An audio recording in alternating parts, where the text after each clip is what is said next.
Alassane Ouattara n'a pas le droit d'être candidat en Côte d'Ivoire en 2025. Cette phrase est de Simone Veil Gbagbo, l'ex-première dame ivoirienne. L'ex-première dame de Côte d'Ivoire, Simone Gbagbo, présidente du parti d'opposition Mouvement de Génération Capable, MGC, a assuré jeudi dernier que sa formation présenterait un candidat à la prochaine élection présidentielle et a réaffirmé que le chef de l'État sortant, Alassane Ouattara, ne devrait pas, sur la base de la constitution ivoirienne, briguer un nouveau mandat.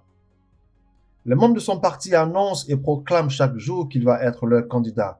Maintenant, est-ce qu'il a le droit d'être candidat? Je dis, si nous regardons nos textes, il n'avait déjà pas le droit d'être candidat en 2020. Aujourd'hui, il en a encore moins le droit.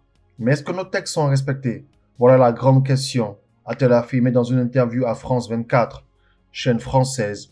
Interrogée sur une probable participation de son parti au scrutin à venir en Côte d'Ivoire, un scrutin qui déjà cristallise le débat politique ivoirien, elle a assuré que le MGC présenterait un candidat.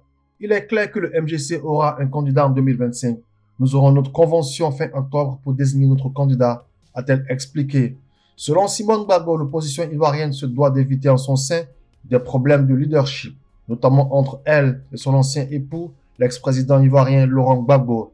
Moi, le problème que je pose aujourd'hui est que nous nous mettons ensemble pour mettre la pression sur le pouvoir d'Alassane Ouattara, qui est notre adversaire unique pour obtenir des textes consensuels, une organisation qui garantisse l'équité entre ces élections. Après cela, si Gbagbo est candidat, ils seront candidats. Si je suis candidate, je serai candidate. C'est celui qui a été préféré qui gagnera. Moi, je n'ai pas de problème. Pour moi, ce problème est secondaire, a affirmé Simone Veil Gbagbo, président du MGC.